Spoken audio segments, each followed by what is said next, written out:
അർജുനന് പാശുപതാസ്ത്രം കൊടുക്കാൻ വേണ്ടി മഹാദേവൻ അഹങ്കാരം പരീക്ഷിച്ച് ആ പാശുപതാസ്ത്രം കൊടുത്ത് ആ കാട്ടാളനും കാട്ടാളത്തിയായിട്ട് കിരാത വേഷത്തിൽ നടക്കുന്ന കാലഘട്ടത്തിൽ പാർവതി ശിവനോടൊരാഗ്രഹം ഉണർത്തിക്കുകയാണ്. എനിക്ക് ആ കിരാത രൂപത്തിൽ അങ്ങയുടെ ഒരു പുത്രനെ തരണം എന്ന് പറഞ്ഞിട്ട് അങ്ങനെ അപേക്ഷിച്ചാൽ അത് സംഭവിക്കട്ടെ എന്ന് പറഞ്ഞ് അങ്ങനെ പാർവതി ശരിക്കും ഗർഭം ധരിച്ച് പ്രസവിച്ച ഒരു പുത്രനാണ് വേട്ടക്കുരുമകൻ.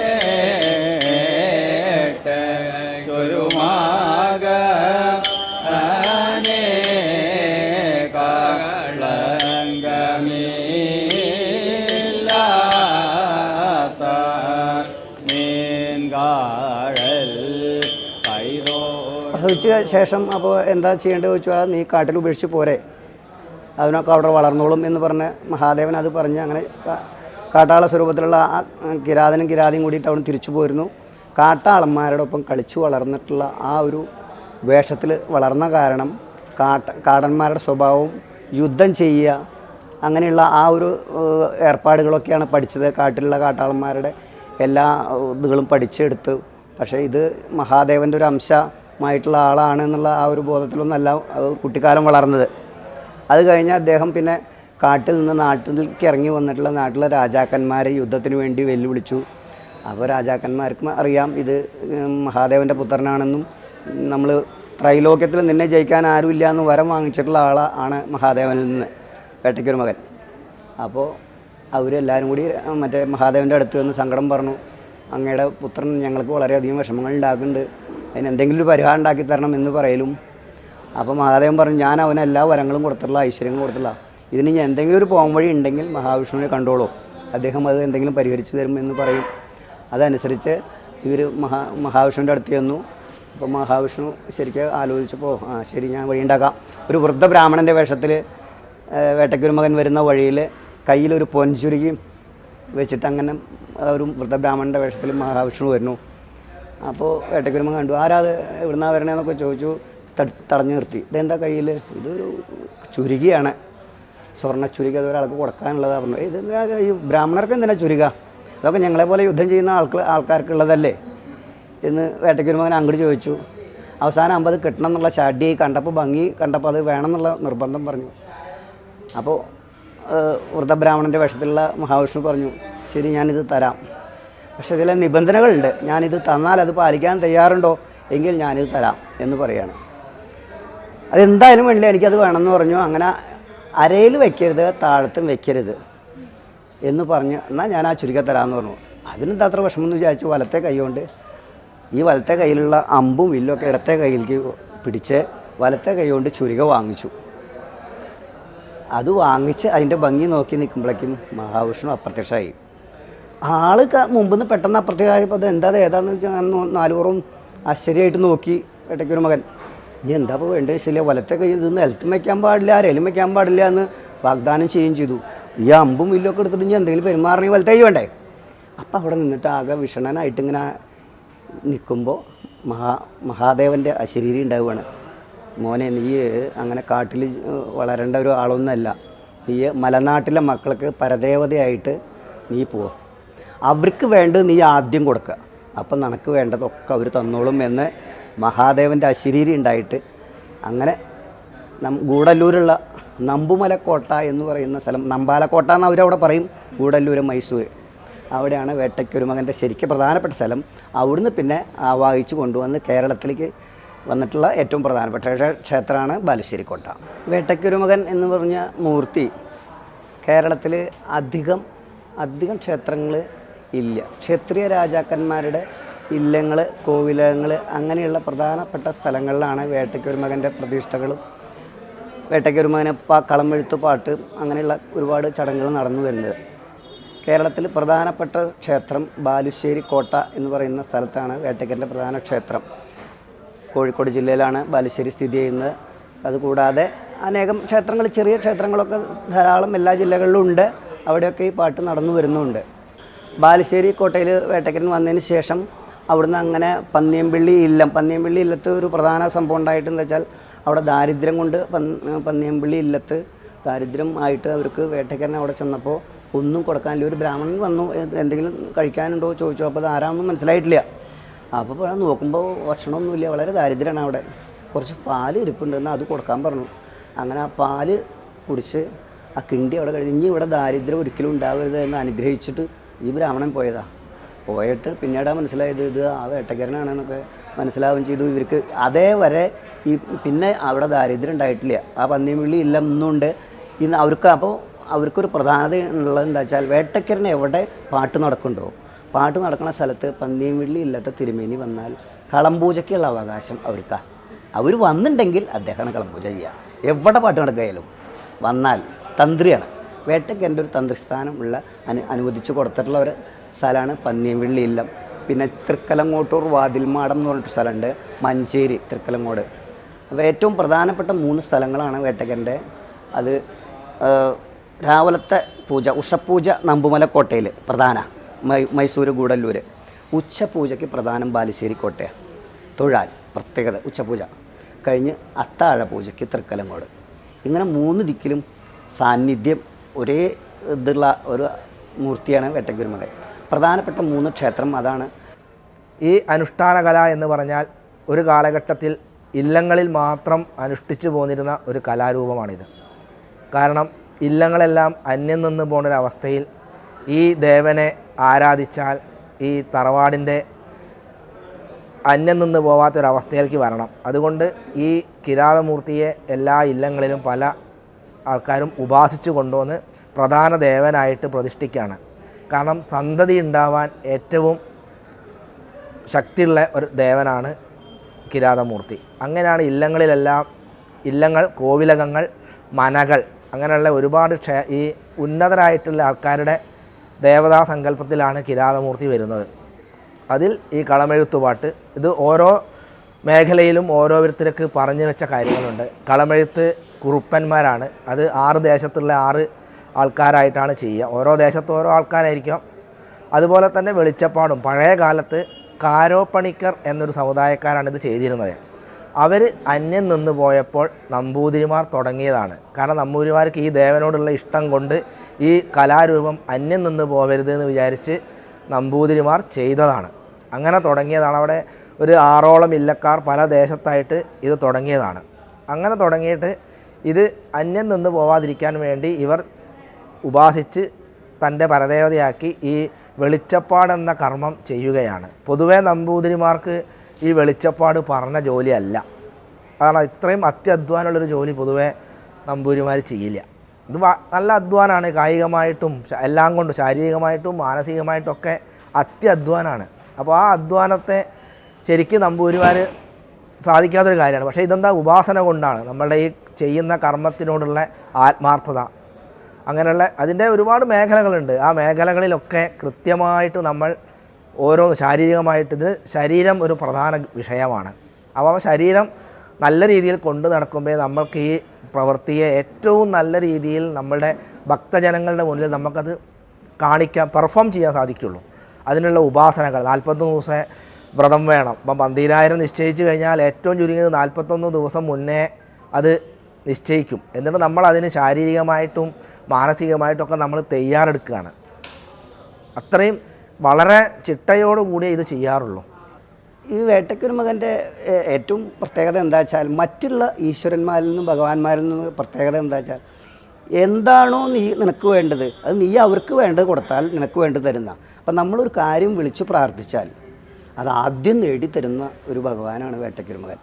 എന്നിട്ടേ നമ്മൾ വഴിപാട് ചെയ്യണ്ടു. ക്ഷിപ്രപ്രസാദിയായിട്ടുള്ള ഒരു ദേവനാണ് വേട്ടക്കുരുമകൻ. അപ്പോൾ നമ്മൾ എന്താണ് ആവശ്യപ്പെട്ടേച്ചാൽ ഒരു കാര്യം നടക്കാൻ, കാര്യസാധ്യത്തിന് വേട്ടക്കാരനോളം പ്രധാനപ്പെട്ട ഒരു ദേവൻ ഇല്ല. ശരിക്കും എന്ത് വിളിച്ചു പ്രാർത്ഥിച്ചോ അതൊരു നമുക്കതാ നേടിത്തരും. നേടിത്തന്നാൽ പിന്നെ നമ്മൾ വഴിപാടുകൾ കൊടുക്കാതിരിക്കരുത്. അത് തിരിച്ചു മേടിക്കാനുള്ള കഴിവ് ഉള്ള ആളാണ്. അപ്പോൾ പിന്നെ എന്തെങ്കിലും അതിൻ്റേതായ ദോഷങ്ങളാവും പിന്നെ നമുക്കുണ്ടാവും. അത്ര ഭയങ്കര ക്ഷിപ്ര കോപിയുമാണ് ആൾ. അപ്പം അങ്ങനെ ഒരു സ്വഭാവമുള്ള കാരണം നമ്മൾ വിളിച്ചു പ്രാർത്ഥിച്ച് കാര്യം നടന്നാൽ ഉടൻ വഴിപാടുകൾ ചെയ്യുക എന്നുള്ളതാണ് ഈ ദേവനുള്ള ഒരു പ്രത്യേകത. ഏറ്റവും ഇഷ്ടപ്പെട്ട വഴിപാട് കളമെഴുത്ത് പാട്ട്, പിന്നെ 12,000 നാളികേരം എറിഞ്ഞിട്ടുള്ള പാട്ട്, ഊട്ട്, ജനങ്ങൾക്ക് വരുന്ന ജനങ്ങൾക്ക് മുഴുവൻ ഭക്ഷണം കൊടുക്കുക. 12,000, ഈ 12,000 കഴിവില്ലാത്തവർ 1000, 108 മിനിമം 3 നാളികേരെങ്കിലും എറിഞ്ഞിട്ടുള്ള പാട്ട് അടിയന്തര പാട്ടായിട്ടും വേട്ടക്കാരന് പതിവുണ്ട്. 3 നാളികേരം എറിയുക. ഏറ്റവും ചുരുങ്ങിയത്. പന്തീര 1008 വരെയുണ്ട്.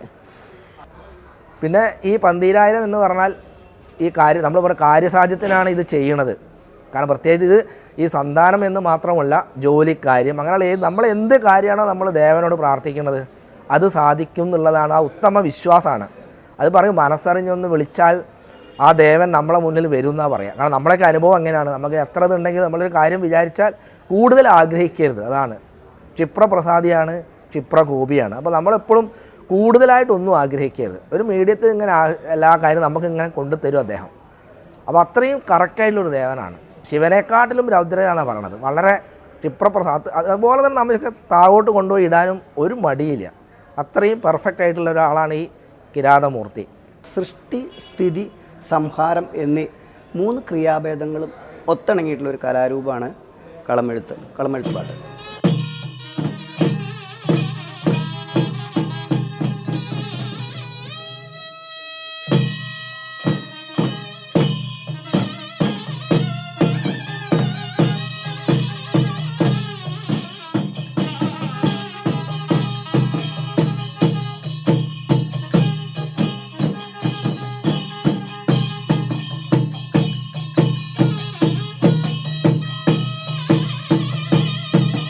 ആദ്യം നമ്മൾ ഉച്ചപ്പാട്ട് എന്ന ചടങ്ങോട് കൂട്ടിയിട്ട് കാലത്ത് നമ്മൾ ആ സാന്നിധ്യം അലങ്കരിച്ച ആ ശ്രീകോവിലിൻ്റെ സാന്നിധ്യമാണ് നമ്മുടെ അരങ്ങ്.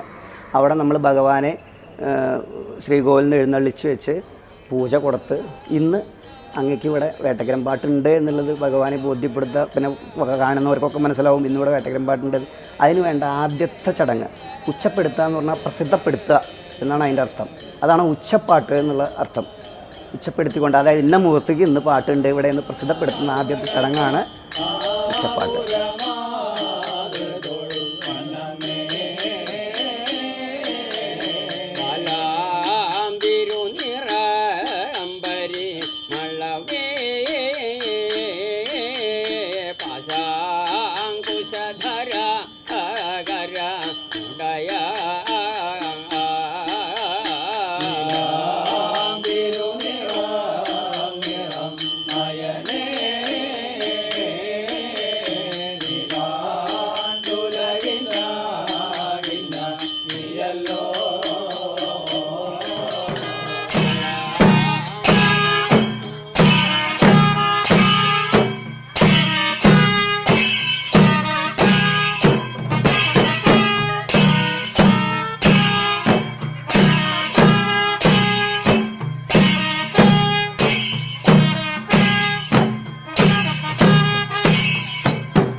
ഉച്ചപ്പാട്ട് കഴിഞ്ഞ് കഴിഞ്ഞാൽ അത് അരങ്ങ് ആടി ഒക്കെ വൃത്തിയാക്കി കഴിഞ്ഞാൽ കളമെഴുതും.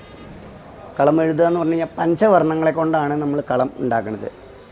അരിപ്പൊടി, മഞ്ഞപ്പൊടി, ചുണ്ണാമ്പ് ചേർത്ത് മഞ്ഞപ്പൊടി തിരുമ്പിയ ചുവന്ന പൊടിയാവും. കറുത്ത പൊടി, പച്ചപ്പൊടി, വാഗ, മഞ്ചാടി, കര അങ്ങനെ തുടങ്ങിയിട്ടുള്ള വൃക്ഷങ്ങളുടെ ഇലകളൊക്കെ പൊടിച്ച് എടുക്കാവുന്നതാണ്. വാഗ പൊടിച്ച പൊടിയായാലും നമുക്ക് കള എഴുതാൻ പറ്റും. അതാണ് ഇവിടെ ഉപയോഗിച്ചുകൊണ്ടിരുന്നത്. ഇവിടെ കാലങ്ങളായിട്ട് അങ്ങനെയാണ്. അപ്പടിച്ച് തരല പതിവ്. ചെറിയൊരു നനവുണ്ടാവും, പക്ഷെ അത് കിടന്നാൽ വലിയും. അങ്ങനെ 5 വർണ്ണങ്ങളെ കൊണ്ട് കള എഴുതാനുള്ള ഒരു മെയിൻ കാര്യം എന്താ വെച്ചാൽ, നമ്മുടെ ശരീരം എല്ലാം പഞ്ചഭൂതാത്മകമാണെന്നാണ് നമ്മൾ പഠിച്ചു വെച്ചിട്ടുള്ളത്. അതിനോട് ബന്ധപ്പെടുത്തിക്കൊണ്ടായിരിക്കണം അത് പഞ്ചവർണ്ണങ്ങൾ തന്നെ വരാൻ കാരണം. ആ പഞ്ചവർണ്ണങ്ങളെ കൊണ്ടാണ് നമ്മൾ കള എഴുതുന്നത്. അത് നമ്മുടെ പാരമ്പര്യമായിട്ട് ട്രഡീഷണലായിട്ട് നമുക്ക് കിട്ടിപ്പോരുന്ന ആ ഒരു പരിചയം തന്നെയാണ് അതിൽ മെയിൻ കാര്യം. ഇതിന് നമുക്ക് വേറെ അളവുകളോ സ്കെയിലോ പെൻസിലോ അങ്ങനെ ഒന്നുമില്ല. വെറും കയ്യിൻ്റെ വിരൽത്തുമ്പ് കൊണ്ട് പൊടി കുടഞ്ഞ് നമ്മൾ എഴുതി ഉണ്ടാക്കുന്നതാണ് കളം. അത് വേട്ടക്കൻ്റെ കളമൊക്കെ എഴുതാൻ ഇവിടെ ഇപ്പോൾ നമ്മളിപ്പോൾ മെയിനായിട്ട് ഇപ്പോൾ 12000 ഒക്കെ എന്ന് പറയുമ്പോൾ ഒരു 4-5 പേര് എങ്ങനെയായാലും ഉണ്ടാവും കളം എഴുതാനായിട്ട്.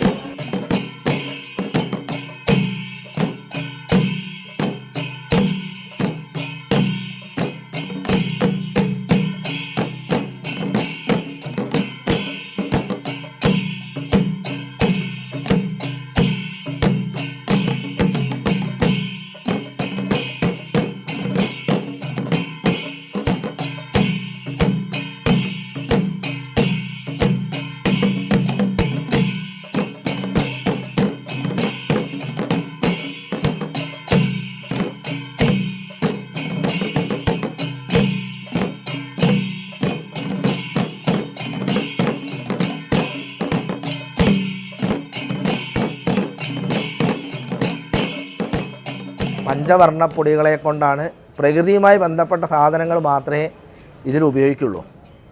പൊടികളായാലും അതല്ല നമ്മൾ കഴിക്കുന്ന ഭക്ഷണമാണെങ്കിൽ ഏത് കാര്യവും പ്രകൃതിയിലാണ് അതിന് ഉപയോഗിക്കുന്ന എല്ലതും.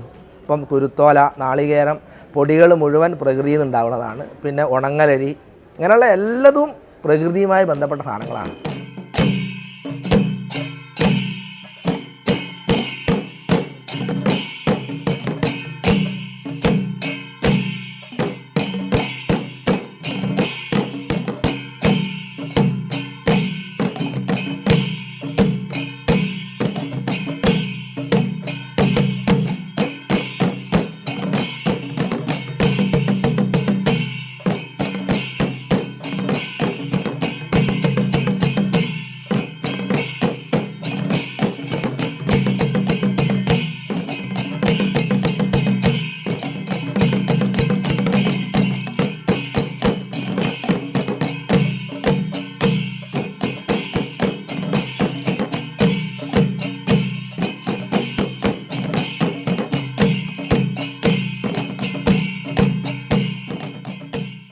അരങ്ങ് കണ്ടു കഴിഞ്ഞാൽ അരങ്ങിലേക്ക് ആ ഒരരങ്ങിൽ കൊള്ളാവുന്ന വലിപ്പത്തിൽ ഏകദേശം എത്ര വലിപ്പത്തിൽ വരയ്ക്കാൻ പറ്റും എന്നുള്ളത് നമ്മുടെ മനസ്സിലുണ്ടാവണം. അപ്പോൾ നമ്മൾ കളം എഴുതണതിൽ പഞ്ചതാലം, സപ്തതാലം എന്ന് പറഞ്ഞിട്ടുള്ള ചില കണക്കുകളുണ്ട്. മുഖത്തിൻ്റെ വലിപ്പത്തിൻ്റെ 5 ഇരട്ടി നീളം അല്ലെങ്കിൽ 7 ഇരട്ടി നീളം, അങ്ങനെയുള്ളൊരു കണക്കുണ്ട്. അത് നിൽക്കണ രൂപമാകുമ്പോൾ ഏകദേശം 7 ഇരട്ടി വരെയൊക്കെ ഉണ്ടാവാം. ഇരിക്കണ രൂപമാകുമ്പോൾ 5, മുഖത്തിൻ്റെ 5 അളവ്, മുഖത്തിന് എത്ര വലിപ്പമുണ്ട് അതിൻ്റെ ബാക്കി 4 അളവും കൂടി ഉണ്ടാവും. കിരീടം അതിൽ പെടില്ല. ഭഗവാനായാലും ഭഗവതിക്കായാലും കിരീടങ്ങളൊക്കെ വരയ്ക്കും, അപ്പോൾ അത് അതിൽ പെടില്ല. അതിൻ്റെ അവിടുന്ന് കീഴ്പ്പെട്ടുള്ള അളവാണ് അത് പറയണത്. അങ്ങനെ ചില കണക്കിലാണ്, അത് നമ്മുടെ മനക്കണക്കാണ്. മുഖം എത്ര വലിപ്പത്തിൽ കുറിക്കണോ അതിനനുസരിച്ചിരിക്കും ബാക്കിയുള്ള ശരീരത്തിൻ്റെ കയ്യ്, കാല്, അങ്ങനെയുള്ള ഓരോരോ ഭാഗങ്ങൾ.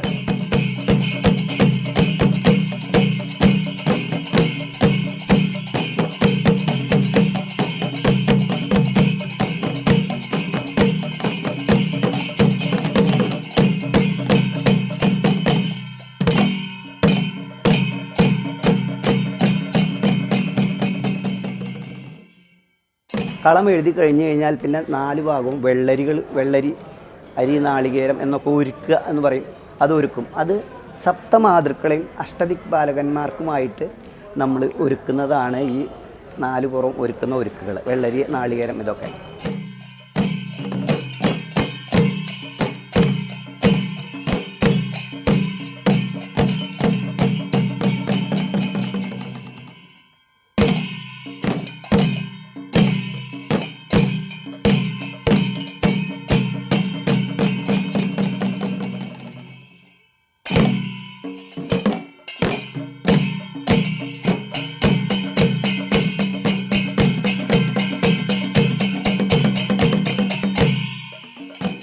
എഴുന്നള്ളിപ്പ്, ഭഗവാൻ മുല്ലക്കമ്പാട്ട് എന്ന് പറഞ്ഞ ചടങ്ങുണ്ട്. അത് വേട്ടയ്ക്കൊരു മകനും അയ്യപ്പനൊക്കെ പ്രധാനമായിട്ടുള്ളതാണ് ഈ മുല്ലക്കമ്പാട്ട് ചടങ്ങ്.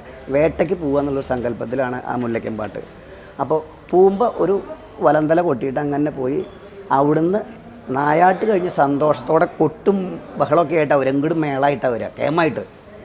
അപ്പോൾ അങ്ങോട്ട് ഒറ്റ ചെണ്ടമ്മ പോയിട്ട് ആ നായാട്ട് കഴിഞ്ഞ് സന്തോഷമായിട്ട് മേളത്തോടു കൂടി വരും, വലിയ മേളമായിട്ട്. അങ്ങനെ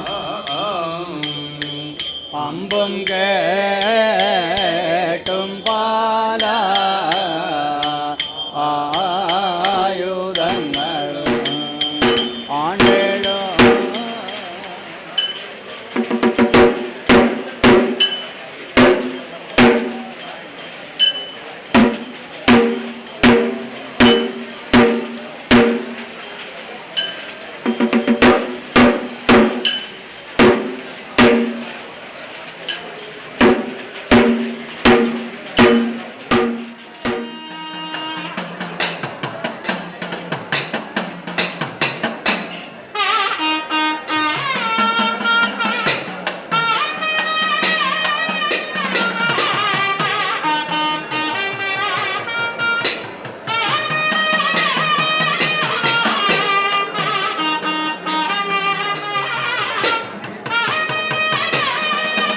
ഇങ്ങനെ ഒരു ദേവൻ വരുന്നിട്ട് ആ ദേവനെ നമ്മൾ ക്ഷണിച്ചു കൊണ്ടുവരികയാണ്.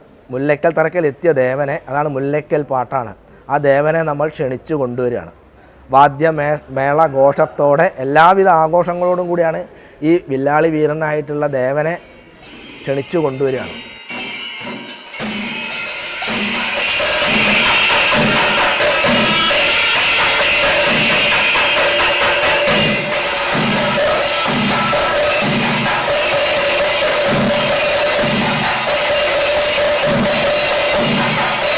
പോന്ന് ഇവിടെ വന്ന് ഈടും കൂറും എന്ന് പറഞ്ഞൊരു ചടങ്ങുണ്ട്. അത് മാരാർ ഒരു പ്രത്യേക താളങ്ങളിൽ കൊട്ടുന്ന ചില കൊട്ടുകളാണ് ഈട് കൂറെന്ന് പറഞ്ഞ കൊട്ടുകൾ. അതിനനുസരിച്ച് വെളിച്ചപ്പാട് നൃത്തം ചെയ്യണം. അതൊരു അഭ്യാസ നൃത്തമാണ്. അത് മാരാരുടെ കഴിവ് തെളിയിക്കാനുള്ളൊരു വേദിയാണ്. വെളിച്ചപ്പാടും അതിനനുസരിച്ച് തന്നെ കാല് വെച്ചുകൊണ്ട് ചെയ്യുന്ന ഒരു നൃത്തമാണ് ഈടും കൂറും.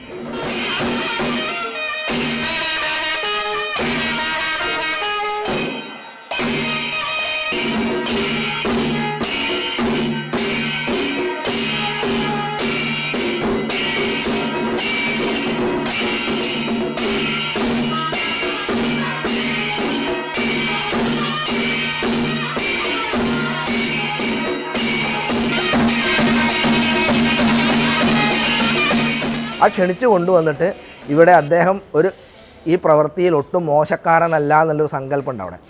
അപ്പോൾ ആ ദേവനെ അവിടെ പരീക്ഷിക്കുകയാണ്. ഈ പരീക്ഷിക്കുന്നത് ശിവൻ്റെ വാഹനമാണ് നന്ദികേശ്വരൻ. കാരണം ശിവൻ്റെ ഏറ്റവും പ്രധാനപ്പെട്ട ആൾ നന്ദികേശ്വരനാണ്. ഈ നന്ദികേശ്വരൻ എന്താ വെച്ചാൽ ഈ ശിവനാണ് ഏറ്റവും വലുത്, വേറെ ആരും ഇല്ല. അപ്പോൾ അദ്ദേഹത്തെ പരീക്ഷിക്കുകയാണ്. ആ പരീക്ഷണത്തിൻ്റെ സങ്കല്പമാണ് നമ്മളെ ആ തിരുമുറ്റത്ത് ചെയ്യുന്ന ഈടും കൂറും. ആ ഈടും കൂറും ആ നന്ദികേശ്വരൻ വണങ്ങിയിട്ടേ കൊട്ടുള്ളൂ.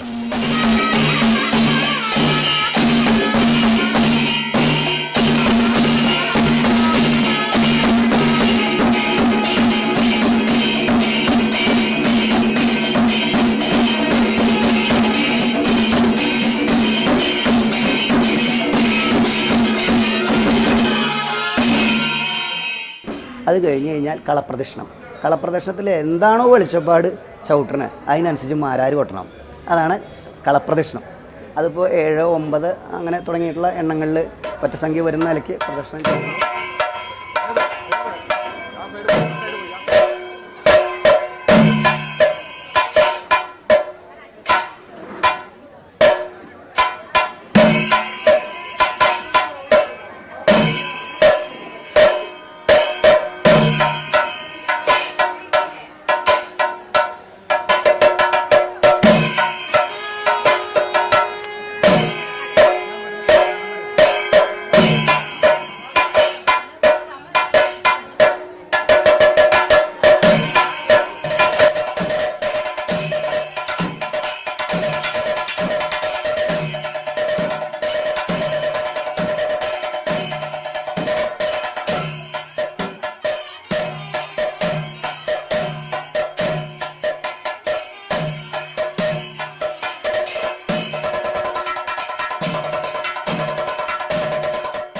അത് കഴിഞ്ഞാൽ പിന്നെ അവിടെയൊക്കെ വൃത്തിയാക്കിയിട്ട് കളംപൂജയാണ്. പിന്നെ സൃഷ്ടി കഴിഞ്ഞു. പിന്നെ സ്ഥിതിയായി. രണ്ടാമത്തെ സ്ഥിതി എന്ന് പറഞ്ഞു കഴിഞ്ഞാൽ ഭഗവാന് ചൈതന്യം കൊടുക്കുക. അത് ആ പൂജയിലാണ് ചൈതന്യം വരിക. ശാന്തിക്കാരൻ എല്ലാ ചടങ്ങോടും കൂടിയിട്ടുള്ള വൃത്തിയായിട്ടുള്ള കളംപൂജ. പൂജയ്ക്ക് അപ്പം, ഇളനീര്, പാല് അങ്ങനെയുള്ള സാധനങ്ങളാണ് വേട്ടക്കാരന് നേദിക്കുക. പ്രധാനപ്പെട്ടത് അപ്പം.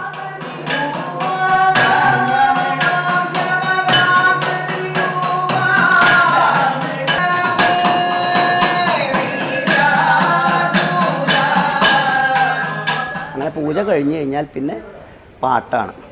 ഭഗവാനെ സ്തുതിച്ചുകൊണ്ട് അപ്പോഴും കുറച്ച് നേരം കുറുപ്പന്മാരുടെ പാട്ടുണ്ടാവും. ആ പാട്ട് പാടി കഴിഞ്ഞ് കഴിഞ്ഞാൽ ഈ അഷ്ടദിക്പാലകന്മാർക്കുള്ള തിരുവിഴിച്ചിൽ എന്ന് പറയും. ആ തിരുവിഴിച്ചിൽ കുറുപ്പന്മാരാണ് ചെയ്യുക. അതോട് കൂടിയിട്ട് പൂജ എന്ന് പറഞ്ഞ എൻ്റെ ചടങ്ങ് മുഴുവനാവുള്ളൂ. അതും കൂടിയും കഴിഞ്ഞിട്ട് ആ പൂജ അത് കഴിഞ്ഞ് തിരുവിഴിച്ചിൽ കഴിഞ്ഞ് കഴിഞ്ഞാൽ പിന്നെ വെളിച്ചപ്പാട് കളത്തിൽ വരും. കളത്തിലാട്ടം എന്ന് പറയും. അതിന് 2-3 നിറങ്ങൾ പാടാനുണ്ട്. ആ പാട്ടുകൾ പാടിയിട്ട് അങ്ങനെ വെളിച്ചപ്പാട് കളത്തിൽ പീഠത്തിലിരുന്ന് ആണ്ടേഴോ ഉള്ളൂരെ പഠിപ്പോരാതന്നിലോ എമ്പട്ടോ അല്ലോ ഞറിയാക്കി ചുറ്റുവ ജരമ്പേ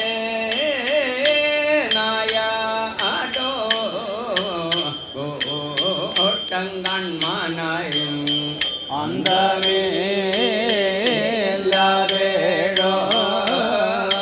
കലങ്ങോട്ടൂരാണ്ടേഴോ വാഴുവാൻ വേട്ടേ മകനേ ഇന്ദിരം നടുങ്ങോ മാറിട കൊട്ടോ വെടിയോ ഇമ്പങ്ങൾ കലർന്നുള്ള കുടയോ മണ്ടഴയോ പന്തങ്ങൾ കൊളുത്തും വാൾ വിളക്കോ കൈവിളക്കോ ഭംഗിയിൽ കളിക്കും ചേകരുമായങ്ങിനെ ഇന്ദിങ്ങൾ തുടർന്നിടോ മണിമാടമതിൻകീഴിൽ വെള്ളിയാർ കുളങ്ങരെ വിളങ്ങുന്ന വിജയാം അന്തണർ തൊഴും വേട്ടയ്ക്കൊരു മകൻ വിരവിൽ കറക്കണ്ടോർ മകൻ പിള്ള തുണയ്ക്കണം നമുക്ക് ആലർപ്പണങ്ങുഹരനു തിരോ മകനാർക്കും പേരും പട തന്നിൽ കളിപ്പവൻ വേലൊടു ശൂലവും വില്ലും കൈക്കൊണ്ടവൻ വേട്ടയ്ക്കു വേഗത്തിലാടി നടപ്പവൻ ചാലെ വളർന്ന നാളികേരം അറിയാൻ പോണത് നമ്മുടെ ഈ കുടുംബത്തോ അല്ലെങ്കിൽ ഈ നാട്ടിലോ ഉള്ള ആർക്ക് വേണമെങ്കിൽ വഴിപാട് സമർപ്പിക്കാം. നാളികേരം നമ്മുടെ തലയിൽ ഒഴിഞ്ഞ് നമ്മളങ്ങനെ സമർപ്പിക്കുന്ന നമ്മുടെ എല്ലാ വിഷമങ്ങളും ആണ് ഈ സമർപ്പിച്ച് കിടക്കുന്ന ഈ പന്തീരായിരം നാളികേരം. അതിനെ വേട്ടക്കരം തന്നെ എറിഞ്ഞില്ലാതാക്കുക എന്നുള്ള ഒരു സങ്കല്പത്തിലാണ് അതിൻ്റെ പ്രതിപുരുഷനായിട്ട് കോമരം വന്നിട്ട് നാളികേരമൊക്കെ എറിഞ്ഞ് ഉടച്ച് നമ്മുടെ എല്ലാ ദുരിതങ്ങളും തീർക്കുക. അതാണ് അതിൻ്റെ സങ്കല്പം. അങ്ങനെ നാളികേരമൊക്കെ കഴിഞ്ഞ് തിരിച്ചു വന്ന് കളത്തിൽ വന്ന് ചിത്രകൂടം പൊലിക്കുക എന്നൊരു ചടങ്ങുണ്ട്. അത് വെളിച്ചപ്പാട് ചെയ്യും. ആ പീഠത്തിൻ്റെ 4 പുറവും നടന്ന് അതോടുകൂടി പാട്ടിൻ്റെ അവസാനം കൂറ വലിക്കും. അപ്പോൾ ഈ സംഹാര ചടങ്ങാണ് കളത്തിൽ ഈ നൃത്തം ചെയ്ത് ആ കളമൊക്കെ മായ്ക്കണത് വെളിച്ചപ്പാടാണ് വേട്ടക്കരം പാട്ടിന്. അതാണ് സംഹാരം. അപ്പോൾ സൃഷ്ടി സ്ഥിതി സംഹാരം ഈ ക്രിയാഭേദങ്ങൾ ഒത്തിണങ്ങിയിട്ടുള്ള ഒരു സുന്ദര കലാരൂപമാണ് കളമെഴുത്ത് പാട്ട്.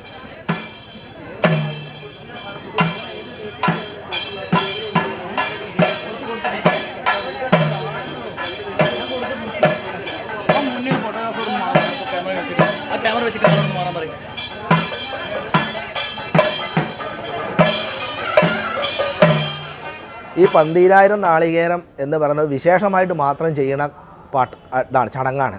അല്ലാതെ സാധാ രീതിയിലാണെങ്കിൽ ഏറ്റവും ചുരുങ്ങിയത് 3 നാളികേരം എറിയണ്ട് ഒരു പാട്ടിന്. അത് പിന്നെ 100 എറിയാം, 1000 എറിയാം, 3000 എറിയാം, 5000 എറിയാം. ഇതിൻ്റെ ഏറ്റവും വിശേഷം എന്ന് പറഞ്ഞാൽ പന്തീരായിരം. അതിൻ്റെ മുകളിലേക്കും ഇല്ല താഴേക്കും ഇല്ല. 12000. അതിനും ഒരു സങ്കല്പമുണ്ട്. 12000-ഓളം വരുന്ന ഇദ്ദേഹത്തിൻ്റെ സേനാനായകന്മാരുടെ സങ്കല്പമാണ് അവിടെ.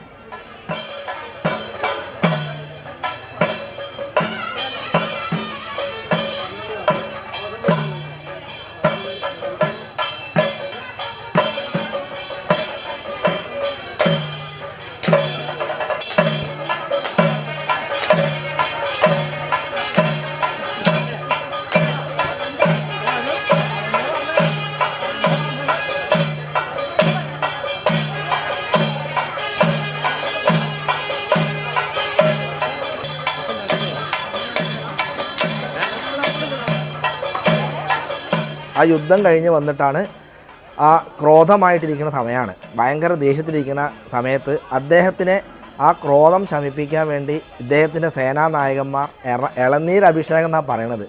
ആ സങ്കല്പത്തിലാണ് നമ്മൾ ഈ നാളികേരം 12000-ഓളം വരുന്ന നാളികേരം എറിഞ്ഞുടച്ച് അദ്ദേഹത്തിൻ്റെ ശിരസിൽ ആണെന്നാണ് സങ്കല്പം. ആ നാളികേരം പൊട്ടി ഒരു തുള്ളി വെള്ളമെങ്കിലും പുറത്തേക്ക് പോകണമെന്നാണ് പറയാം. പൊട്ടിച്ചെതറും കുറേയൊക്കെ, പക്ഷേ കുറച്ചൊക്കെ പൊട്ടാത്ത എന്നാലും എല്ലാം പൊട്ടുന്നാണ് പറയുക. അപ്പോൾ ആ പൊട്ടിയിട്ട് ആ തുള്ളി വെള്ളം ആ ശിരസിൽ വീണ് ആ ക്രോധം ശമിപ്പിക്കുകയാണ്. അദ്ദേഹം ശാന്തനായതിനു ശേഷം ആ ശാന്തനായ ദേവൻ നമ്മളെ അനുഗ്രഹിക്കുന്ന സങ്കല്പത്തോടു കൂടിയാണ് ഈ കളമെഴുത്ത് പാട്ട് സമാപിക്കുക.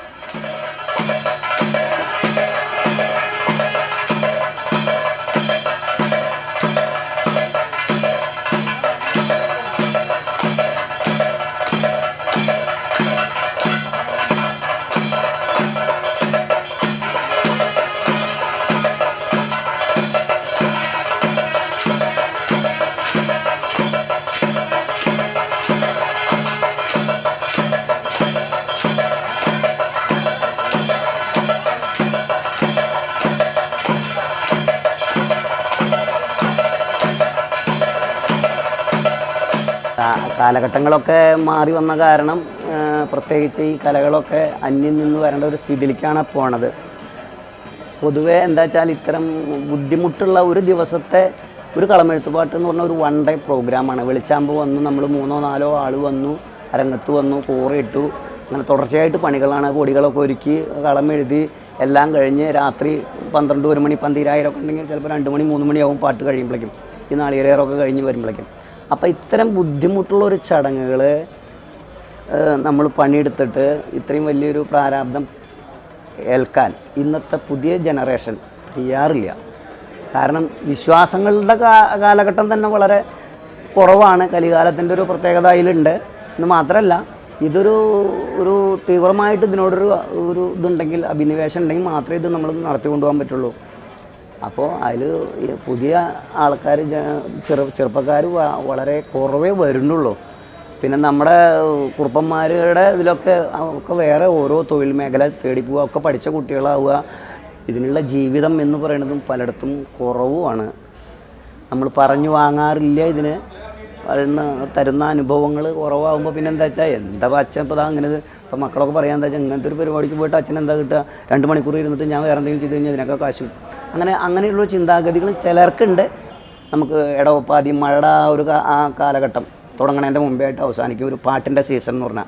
അത് പല ക്ഷേത്രങ്ങളിലും പല സ്ഥലത്താവും. ഒരുത്തിൽ ഈ മാസത്തിലാണെങ്കിൽ വേറെ വേറെ മാസത്തിലാവും. അങ്ങനെ ആ സീസണാണ്, ഒരു 5-6 മാസങ്ങളാണ് ഇത് സാധാരണ അമ്പലങ്ങളിലും അല്ലെങ്കിൽ സ്ഥലങ്ങളിലും നടക്കുന്ന സീസൺ. പകുതി 6 മാസം പിന്നെ എന്ത് ചെയ്യും? അപ്പോൾ ഇത് പഠിച്ചവർക്ക് 6 മാസം വെറുതെ ഇരിക്കും വേണ്ടി വരും. അപ്പോൾ തുടർച്ചയായിട്ട് എല്ലാ കാലഘട്ടത്തിലും കിട്ടുന്ന ഒരു വരുമാനമായിട്ട് ഇതിനെ കണക്കാക്കാൻ പറ്റില്ല. അതും ഈ കുട്ടികൾ പിന്നാക്കടിക്കണതിൽ ഒരു കാര്യമാവണം.